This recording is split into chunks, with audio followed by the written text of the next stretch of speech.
Welcome to Yahoo Finance's flagship show, The Morning Brief. I'm Julie Hyman. Let's get to the three things you need to know today. First up, U.S. stock futures wavering a bit after selling off on Monday with trade front and center. Investor concern easing slightly today after President Trump delayed increased tariffs until August 1st, but he also sent a wave of letters again threatening key trading partners, mostly in Asia, with high tariff rates. Meanwhile, the European Union is seeking to close a preliminary deal with the U.S. this week that would allow it to lock in a 10% tariff rate. Plus, big tech is on the rebound today. Shares of Magnificent Seven companies back in the green after leading losses in Monday's trading session. Remember, shares of big tech have been the main drivers of stocks' recent rally to record highs. As investors monitor those fluctuating trade policy headlines and fiscal worries, the Magnificent Seven index of mega-cap stocks up 36% from its April lows, compared to a 25% advance for the S&P 500. And Tesla shares rising a bit today after selling off by nearly 7% on Monday. Tesla CEO Elon Musk's net worth was shaved by $15.3 billion in that last trading session after he announced he's forming a new political party. Wedbush analyst Dan Ives out with a note today calling on the Tesla board to act now and set ground rules for Musk going forward in his political ambitions.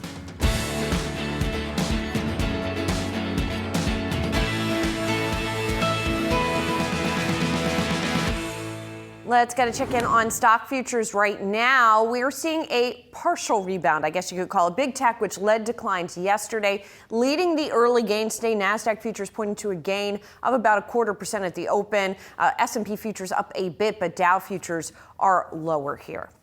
Let's turn now to our top stories of the day. First up, trade, as President Trump sends out updated tariff rates for 14 countries and also extends the reciprocal tariff deadline to August. Plus, investors shrugging off trade risk after Monday's declines, and retailers weighing the new tariff rates and what it means for global supply chains. Joining me now, Washington correspondent Ben Werschkul, senior reporter Allie Canal live from the NASDAQ, and senior reporter Brooke DePalma. Ben, so let's start with you, because we're trying to follow all of these letters coming out of the White House. What we're really waiting for is more deals. Are they coming? For sure, yeah, that's the big question. So what we know so far is that of these 14 countries that have gotten letters, the two biggest ones to watch are South Korea and Japan. They've been both said that they're going to have a 25% rate starting in August. But as you mentioned, the focus as we go today is on more letters. The White House has promised more letters are coming. We're going to be reloading Trump's Truth Social all day. But it's this deal question. An overall landscape point for folks to remember is that of the America's top 10 trading partners, we actually aren't expecting any additional news on 7 of them in the coming days. That's because of deals from before, other timelines, or South Korea and Japan getting their rate on Monday. That puts in a special focus on both India and the European Union. And the question being whether there's going to be a deal announced in the coming days on those two fronts that would potentially lower rates, but at least would sort of avert a letter going to those two countries. As you mentioned, the European Union appears to be the closest. There's talk of multiple reports of a 10% rate with some carve-outs. Things like alcohol could see a different rate, so that's being worked out, but that's a really complicated negotiation, so we're not totally certain there. Trump did also offer that India is very close. He actually last night he briefly said he had a deal with India before quickly correcting himself to say we're close to a deal with India. Where that one stands is apparently that India has made its offer. It's in Trump's hands whether to accept it, but that one sounds close. So those two would be big market upsides, with the overall question being whether this week is going to be all stick in the form of these letters going out just dictating rates, or some carrots in the form of trade deals to potentially lower rates. And meanwhile, as we've been talking a lot about, companies are trying to navigate all this while this is going on. And Brooke, I know you've been talking to a lot of retailers. I thought it was really interesting initially when that sort of Vietnam deal was announced, or the framework for a deal, the outline of a deal. We saw shares of companies like Lululemon go up. We saw them pull back a little bit yesterday. And I guess some of this just reflecting the environment that these companies are navigating. Certainly. What I'm hearing from my sources is that uncertainty here is really the name of the game as these retailers try to make way and stock up ahead of that key back-to-school shopping season and really that key holiday season. And what we've seen over the past 2 days is that, take, for example, Best Buy. We saw the company put out their updated guidance in late May of this year. And what they had said at the time was that this assumes that tariffs stay exactly the same as they are. Now, what we know here is that Best Buy sources 40% of their electronics from Vietnam, India, South Korea, and Taiwan. Now, what we heard yesterday is now we have South Korea at 25%. We also heard last week that Vietnam is at 20%. And so now that updated guidance may be in question here. And that's what really led the stock to move lower on Monday, down roughly 2%, according to our Yahoo Finance toolbox here. But now we're seeing shares sort of revert here as these retailers sort of try to understand how exactly they can stock up accordingly from the holiday. Now, another company that I want to take a look at is Lululemon. Of course, they're the apparel company. They make athletic gear. They make the shoes. But what we saw there was we saw shares pull back on Monday morning, down roughly 4% there after I was trading, or rather at the close. And now those shares are pulling back a bit. What we know there is that these Lululemon, a key source they have there is from Cambodia, China, Vietnam, and Thailand. Now we're hearing those rates, those tariff rates, come in higher. And also, as you can see here, what we talked about last week is those sneaker giants. Key sourcing regions that they source from includes Vietnam, Indonesia, and China. And now we're hearing of tariff rates from there as well. And so certainly it's creating a lot of uncertainty. That's still the key word when it comes to these retail stocks, as they really did attempt to pull forward. But now, as we heard from Target, that somewhat led to excess inventory. And now what we're seeing this week, those mega deals from Amazon, Walmart, even Tractor Supply and Home Depot and Best Buy also getting in on this big deals week. Yeah, it's so interesting because even though you are seeing some particular sectors, particular companies react more to these tariff headlines, the overall market has reacted, to be sure. But Allie, we are seeing strategists get more bullish, not less bullish.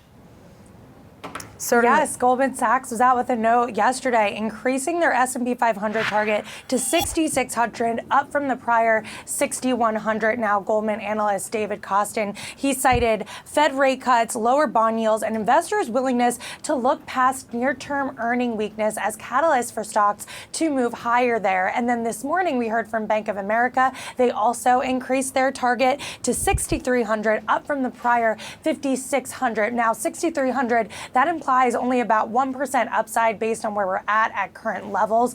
And the bank said that it's hard to find a catalyst to explain this meteoric rise that we've seen in the S&P 500, but that corporate America might be it. They cited strong transparency there and relatively low earnings uncertainty, even amid heightened policy risks. And we've been talking about the low bar heading into earnings season. We've had a lot of companies pull guidance. So as long as we can see some beat and raises here, I think that's going to be a good thing for stocks in the long run. So overall, it's interesting to see that these bullish revisions come on the heels of this new tariff uncertainty, these new announcements from President Trump. But it seems to be that the taco trade is alive and well. Markets have largely looked past a lot of what Trump has done, the Trump always chickens out trade that we've been hearing over the past few months. So as long as we see these policy pivots, as long as there's not a significant escalation, we should have a solid setup heading into the back half of the year. Well, who are we to say? We'll see what happens on that front, Allie. But, when you look at large cap tech, which, as we talked about, has been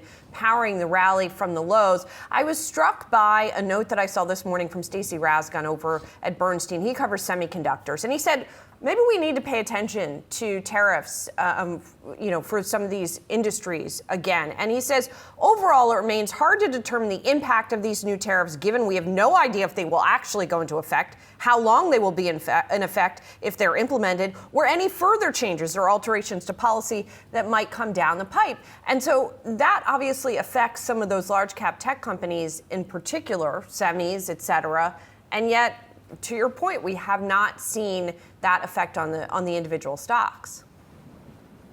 Yeah, and Goldman Sachs did cite that as a concern here, how we could see tariffs bleed into corporate profits. But I'm looking at the Yahoo Finance Interactive right now, and we're seeing gains in names like Nvidia, Alphabet, Amazon, which just started Prime Day today, Meta, Broadcom. So a lot of these names that are exposed to overseas that do have these vulnerabilities if tariffs were to be in place aggressively, they are just rebounding, and we just haven't seen that. Another other risk could be, bond yields. They're edging a little bit higher today. Obviously, that makes corporate borrowing costs a little more difficult. Now, that doesn't fully affect large cap companies, which have pretty solid cash flow levels, but also the small and mid cap companies could be most exposed. So there's a variety of risks out there in the market right now, but even sources that I've been speaking with have told me that Nvidia is undervalued, that some of these other Mag 7 players are currently relatively valued, that they're not overstretched in any sense of the word. So that surprised me, considering that we do have very concentrated pockets of the market. But on a sector basis, we have seen this rally be pretty broad, so that is a positive sign. But with momentum chasing, with FOMO chasing, with everything that we've seen over the past few weeks, there is that risk that any stark rise to the top maybe could lead to a stark rise to the bottom. But according to these Wall Street strategists, that's not something that they see coming in the near term. And Ben, finally, to go back on tech specifically, one of the other things that Raskin flagged in his note is that we're still waiting for potential sectoral tariffs on things like semiconductors. So even as all of these country-specific negotiations are going on, is there any movement or news or hints on that front? Very small hint yesterday that the White House press secretary was asked about the timing. She didn't give any guidance, but she definitely made clear that these sector-specific semiconductor tariffs are definitely still in process. The Commerce Department is in a kind of review process there, and it underlines this larger point, which is also, I think, applies to pharmaceuticals as well. That's another area where sector tariffs are promised, and we don't know the details yet. That sort of this week is kind of a specific front on these blanket tariffs, but these semiconductor tariffs are still coming, and they could be much higher. Other sector-specific tariffs are already higher. Autos, for example, are 25% already, which is going to lower the impact if these go forward on places like South Korea and Japan. And if the semiconductor piece of this will change the picture overall once we know details there for certain. Yeah, good reminder that there's still a lot hanging out there. Ben, Allie, Brooke, thank you so much. Well, following President Trump's confirmation of new tariff rates starting August 1st, Japan's top trade officials saying there is, quote, no point in negotiating a deal without relief for its automobile industry, which is facing those separate sectoral tariffs that we just talked about of 25%. Here with more on what that means for automakers, Yahoo Finance's Pras Subramanian. So Pras, talk us through the tariff effect with these specific auto tariffs.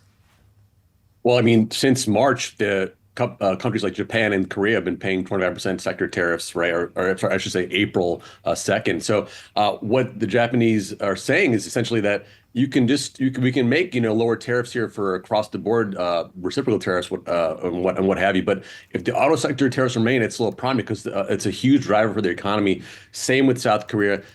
Autos are a massive part of their manufacturing base, and if they have to pay a 25% tariff going forward, it's not going to help them.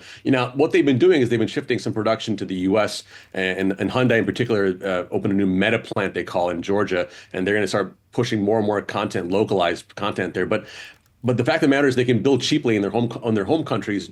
At least South Koreans can, and for them, they need to really kind of get a lower tariff. Look, we're looking at the UK, right? They have a 10% tariff there. That's a big deal. That's helping them get cars back into the US. I think that's sort of the goal. I think for the other countries that produce a tremendous amount of cars, they want to get below 20%. Have we been seeing prices go higher as a result of these tariffs, or are these companies more trying to cut out costs on the manufacturing side?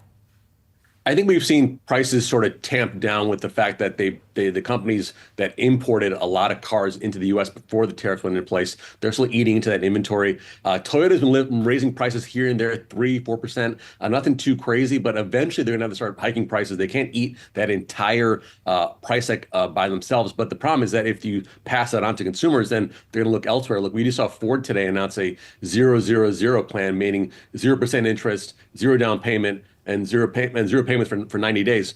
They have to battle with that. But Ford itself had to actually raise prices for its Maverick, a truck that's made in Mexico, because of those 20% tariffs that are happening for USMCA products too. Yeah, and then let's talk about another automaker quickly here, because Tesla shares rebounding a little bit pre-market. They were down $68 billion in value yesterday. And this morning, Dan Ives calling on the Tesla board to restrain Elon Musk. And what's interesting about that, Pras, if you recall, Ives was out with a note a couple months ago when Musk's sort of Doge involvement was at its height, calling for him to kind of pull back from that. So now he's stepping out again. He's saying this is a tipping point, and that the Tesla board needs to act now. Any murmurings from the board that there's a chance of that happening? We saw some reporting, I think, from the Journal a few weeks after that, the Doge comments, and the board was sort of talking about how do we restrain Musk? How do we tell him to basically bring him back to work, right? That was one of the big things. Come back to work, and let's get that handled. Now that he's supposedly back to work, he's still opining on politics and different topics, and then starting the America First Party or America Party. I think for people like Dan Ives, it's pounding the table on this is really destroying their bull case for the stock, right? And he talks about how Musk needs a new compensation package of 25%. I mean, do you really want to give this guy 25% of the voting shares and he's going to keep opining? They want those guardrails in place. We'll see if that's possible to actually rein in Musk, because in actuality, he sort of kind of is in de facto in charge of the board, right? He kind of it's all out of his buddy. So I think that's still the problem there is, can the board even do much here with the current situation? But I think it's just exasperating for the bulls here to see they thought that Musk was finally out of Washington's sort of grasp, but he's still sort of weighing in on these different topics, and they just want to kind of go back to making EVs and talking about Mars. Talking about Mars and robo-taxis and robots and all of those things that have sent the stock higher. Pras, I mean, Mars isn't that bad, right? If you think about it. Yeah. By comparison, I suppose. Thanks, Pras. Thank you. Coming up on Morning Brief, we count you down to the opening bell on Wall Street with stocks set to open mixed as traders watch the trade front. All that and more coming up on Morning Brief.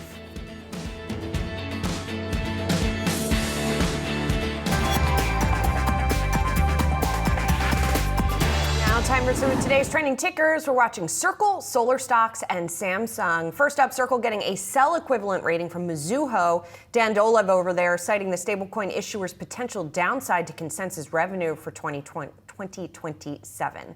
Next up, solar stocks taking a hit after President Trump issued an executive order calling for the rollback of green energy subsidies. The recently passed tax bill ends tax credits for wind and solar farms unless they start producing electricity by 2028 or unless they start construction in the next year. The executive order seeks to limit which projects can count as having started construction. And finally, Samsung expecting quarterly operating profit to fall by more than 50% from a year earlier. The company's preliminary report showing the lowest operating profit since 2023. The electronics giant taking a hit due to U.S.-China trade restrictions and delayed sales of AI chips to Nvidia. The company will provide a full financial statement later this month. And you can scan the QR code below to track the best and worst performing stocks with Yahoo Finance's trending tickers page. Citi and JP Morgan warning that conditions are building in the market for near-term profit-taking, even as momentum for U.S. equities remains strong. With stocks looking to recover from Monday's tariff-fueled sell-off, how should investors position for potential volatility? Here to discuss, Dana Doria, Envestnet Solutions co-CIO Group President. Hi, Dana. Good to see you. So we are obviously seeing this a little bit of tariff rockiness here. And I know that you're looking to continue diversification in this market here. Why is that continue to be sort of the best strategy?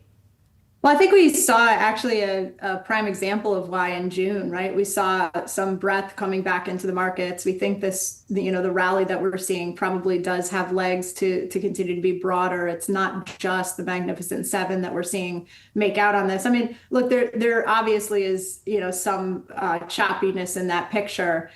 Small caps, if we do have rates that don't come down as fast as everyone had hoped, maybe they suffer. But on the other side, if tariffs do kind of mount, maybe they catch a break because they're not as dependent. So it's a very obviously varied picture, and we recommend diversification in general. But in the face of the sort of uncertainty that we're all looking at in these markets, the volatility, you said it yourself, right?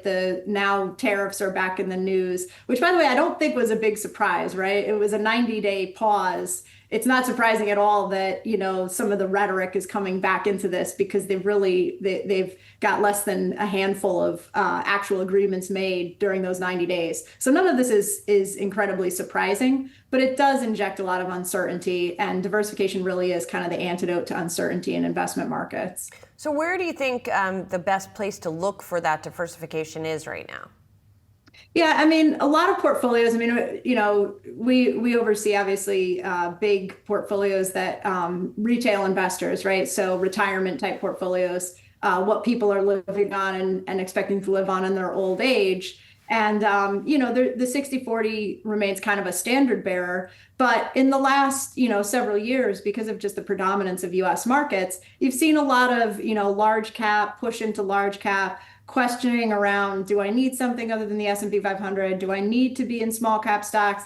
Is there a good argument for international diversification? And we think there definitely is, right? I mean, at the end of the day, the market is pricing what the value of those future cash flows is from all of those different sectors. So having international positions, including emerging markets positions, we think pays off in the long run. And as a starting point, even if you're just looking at, what is the weight in the overall market? What does the MSCI ACWI have as a weight to these places? If nothing else, that's a nice starting point. Small caps as well. I mentioned them before. There is, they've struggled for sure. There's a profitability issue in the US. However, if you look internationally, small caps have stood up a lot better. There's less of a profitability issue, and there's also a lot more easing going on internationally. So those companies have done better this year. Again, a sign of why you want to be kind of diversified in these different parts of the market. Yeah, international small caps. That's an interesting one we haven't talked as much about. When we look more broadly at the U.S., or sort of more macro at the U.S., and we talk about the tariff headlines, we talk about sort of the other big pillars of what we're watching, right, which is the Fed and earnings. How long do you think this tariff uncertainty lingers before we sort of turn our attention to, say, earnings, which are coming down the pike pretty quickly here? Well, it's great. So how you worded that question is super interesting to me. I think we turn our attention probably pretty fast. I think President Trump is already kind of indicating he's not going to be so set in stone, even on August 1st, which was already a push, right? I mean, these tariff agreements take years to put into place oftentimes, right? And, even after you quote unquote strike a deal, all of the details are not worked out. So you could envision scenarios where we strike a deal and then, as the details get worked out, there's a pullback, et cetera. So this could go on for a long, long time. So the uncertainty around where the tariffs land, I think, could continue a long time. The how long do we stay focused on it question, I think you're going to see a shift to earnings. Corporate earnings really have continued to buoy this market. I mean, we are not looking at recessionary conditions right now, in spite of all the uncertainty, in spite of this sort of big exogenous shock that quote unquote Liberation Day brought us, and now the big bill and all the spending. But we're still seeing the market kind of react positively, probably in part to, kind of looser fiscal policy. So I think definitely attention will move to earnings, but we know this administration uses headlines to kind of negotiate. So, are we out of the uncertainty around big headlines on tariffs? No, not by any stretch. Dana, good to see you. Thanks for joining us.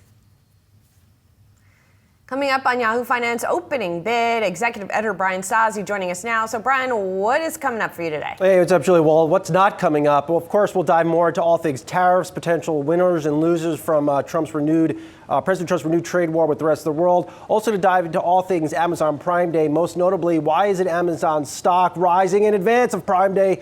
And then, of course, we'll dig more into Apple reportedly losing a key AI person as it's trying to develop more AI functions to convince a skeptical Wall Street.